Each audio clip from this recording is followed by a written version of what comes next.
This is important because while many valuable initiatives already exist across government, academia, and industry, they remain largely fragmented. The challenge has been how to align all of these efforts, how to measure their contributions, and how to scale what works.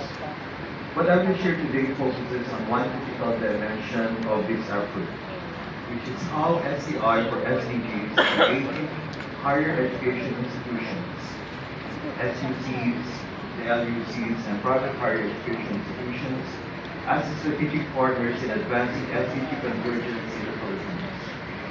To situate this discussion, allow me to anchor in this context the Higher Education Summit, where this work was recently presented and discussed.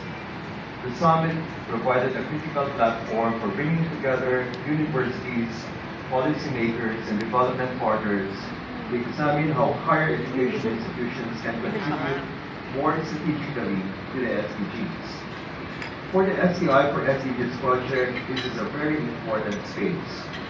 Higher education institutions are not only centers of teaching and research, they are also generators of innovations, partners of communities, and key institutions in shaping future leaders.